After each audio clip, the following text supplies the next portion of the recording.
The Canadian dream, whether you're an immigrant to this country or you've lived here your whole life, has turned into a nightmare. That Canadian dream includes things like owning a home or owning a business. But after 8 years of failed economic policies by this government and out-of-control deficit spending, it gave Canadians 40-year highs in inflation and the fastest interest rate hike seen in Canadian history. Just wanted to address a little bit the melodramatic and, in many cases, disinformed talking points of Mr. Hallam. From an inflationary perspective, it is painful, but we should also acknowledge that we are doing better from an inflationary perspective than other countries. I will say to you that we have heard from some of our officials that have come before our committee. And to address the comments about what academics are saying, I think it's time to stop listening to the academics and start listening to Canadians. This guy's garage. Like and subscribe. Colleagues, anyone that talks to Canadians today hears the pain that Canadians are feeling. Canada feels more broken than ever before.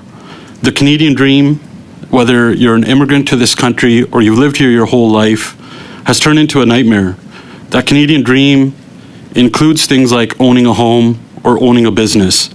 But after 8 years of failed economic policies by this government and out-of-control deficit spending, it gave Canadians 40-year highs in inflation and the fastest interest rate hike seen in Canadian history, because this government put more debt on Canadians' heads than every single government before them combined. And that made interest rates go up at the fastest rates. And recently, Desjardins also said that Minister Freeland would miss her deficit targets. This means that the debt is only going to grow and the pain is only going to get worse. It was the governor of the Bank of Canada in this committee that said that the interest rates would have to stay higher for longer. And this is the pain that we're seeing across the country. Equifax recently reported that mortgage and credit card delinquency rates are soaring, while bankruptcies are also on the rise. Mortgage delinquency rates are up more than 50% across Canada and up 135% in Ontario and 62% in BC. There's a significant jump in this number from pre-pandemic levels. The rise in mortgage and credit card delinquencies are significantly affecting younger Canadians. We know that 9 out of 10 young people in this country have given up on the dream of home ownership. It's impossible to see that. And those that are lucky enough to realize that dream today are living a nightmare because it's impossible for them to make these payments because of the high interest rates staying higher for longer. We also know that there's 70,000 plus mortgages that are being renewed every single month at a minimum of double the rate because of that high interest rate caused by this government's high inflation spending. Equifax found that credit card balances are growing primarily from reduced payment levels, especially from younger mortgage borrowers. Canadians now owe nearly $1.80 for every dollar that they earn. And this is why Canadians now are the most indebted households in the entire G7, and the debt level on households is bigger than Canada's entire economy. Household debt servicing ratios are at all-time highs. The cost of living crisis is driving Canadians to use credit cards or borrow money just to make ends meet. As reported by the Superintendent of Bankruptcies, the number of filings has risen 23%. In Ontario, they've spiked up to 76.5% and 46.5% in BC.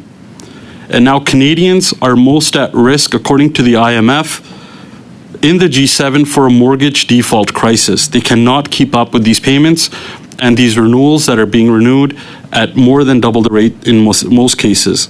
Canadians could lose their homes, their ability to borrow or qualify for credit, and the economy could suffer dire consequences. If there are significant bankruptcies or Canadians are unable to pay their mortgages, this country and the economy will be at risk.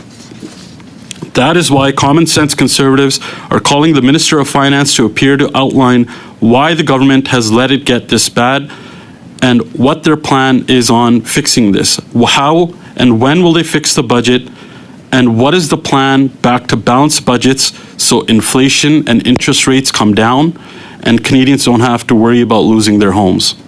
Thank you, Chair. I just wanted to address a little bit the melodramatic and, in many cases, disinformed talking points of Mr. Hallam. Inflation is indeed very, very, very painful. It's been painful not only for Canadians, but it's been painful for those around the world. And I know all of you are quite versed in this because I've mentioned this many times, but there was actually an academic from Columbia University that talked about how the pandemic had a massive, massive impact on our global economy, and that includes Canada. And he talks about how when the pandemic first started, 95% of the world's economy suffered a simultaneous contraction. And basically all of the things that happened to the economy resulted in lost earnings. And just in the first initial months of the pandemic, there were $10 trillion US dollars lost, which is more than a tenth of the global GDP economy. I say all these things and remind ourselves about what the massive global heart attack was to our economies, and we're still trying to come out of it. Thanks, Chair. I just wanted to address some of the comments that were made.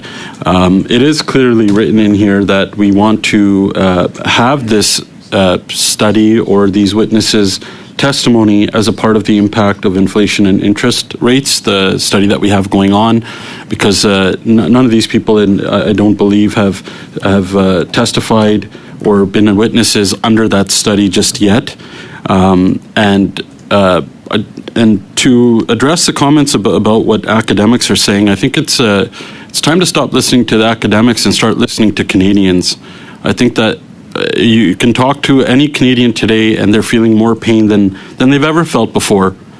And we all know that 40% of the pandemic spending had nothing to do with COVID at all. And we know that this government tried to reward some of their friends, their liberal connected insiders, consultants, the We Charity scandal happened, all in between the pandemic. And all of these things, this government continues not to fight to have inflation come down, but fighting what the governor of the Bank of Canada is trying to do by increasing interest rates and lowering inflation.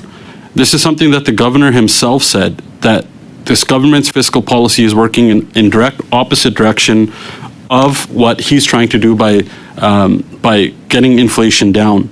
70% of Canadians know that it's not working. That's why they reject this carbon tax scam. Canadians don't get more back in these phony rebates than what they have to pay into it. We know that. Emissions have not come down.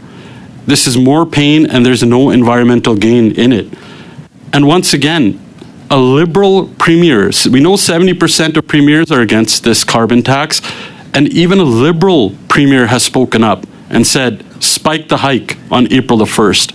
So given all of that, this is all contributing to the pain, these interest rates that are staying higher for longer because the government continues to spend, and we already know that they're probably going to miss their deficit targets again, according to Desjardins, which means more debt, inflation will stay higher, interest rates will stay higher, and more Canadians will be at risk of not just being delinquent on their credit card payments and their mortgages, but Canadians could start losing their homes because Canadians are most at risk in the G7 for mortgage default crisis. So I think this is a very important study this is all new information that I think needs to be included in the study of inflation and interest rates. Thank you, Chair. I want to see whether there was, I want to propose a tiny amendment. It is to take away the words for no fewer than 2 hours. That's after that. And the Deputy Prime Minister and Minister of Finance to appear separately for no fewer than 2 hours. I want to take the words out for no fewer than 2 hours. The Deputy Prime Minister and Minister of Finance typically comes for 1 hour, which is the norm. I don't feel it's necessary for us to say for no fewer than 2 hours. And I wonder whether there is openness to us removing that from this notice of motion. So this is a amendment to the motion. Anybody to speak to this? Mr. Chair, we should take silence as agreement. Okay.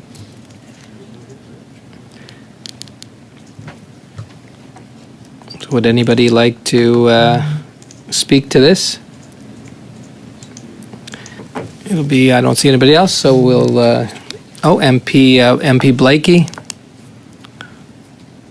Thank you, Mr. Chair. I was just going to say, like, I don't know, I not to be dismissive of my colleagues' concerns on either side in respect to the 2 hours, but I mean, we have been inviting the minister for 2 hours or 3 hours, and she does tend to show up for 1 hour. I'm not sure that there's a lot at stake either way in this, if I'm being honest. I think we have a straightforward motion.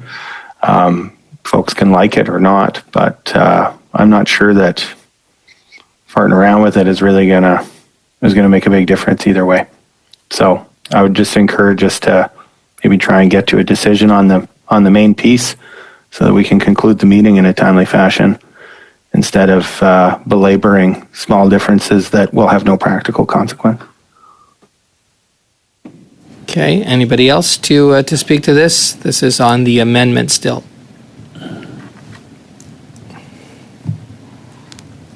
No, so on the amendment? Clerk? Mr. Baker, In favor. Monsieur Scarpaleggia, In favor. Mr. Weiler, In favor. Ms. Derowitz, En faveur. Ms. Thompson,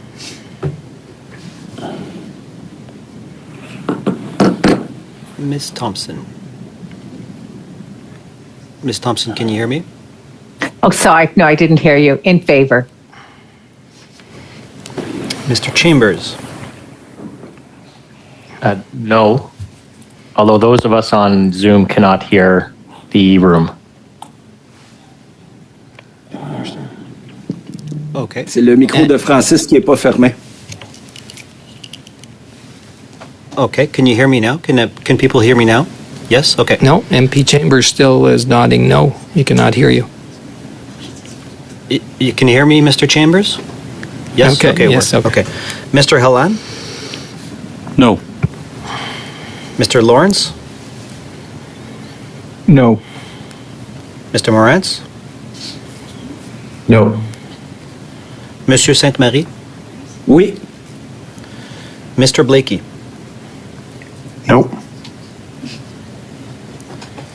Yeas pour 6, nays contre 5. So it was yes, 6 you had? Yeah. Okay, so it passes. We are going to the motion as amended. Clerk? Mr. Baker? In favor. Mr. Scarpaleggia? In favor. Mr. Weiler? In favor. Madame Derowitz? En faveur. Ms. Thompson? In favor. Mr. Chambers? Oui. Mr. Helland? Yes. Mr. Lawrence? Yes. Mr. Morantz? Yes. Monsieur Sainte-Marie? Pour. Mr. Blakey? In favor. Yeas pour 11, nays contre 0. Aucun. Okay, it's unanimous. Passes, great. Okay, so I've got MP Blakey. Well, thank you very much, Mr. Chair. I want to say how nice it is to see Liberals and Conservatives working together. It almost smacks of coalition.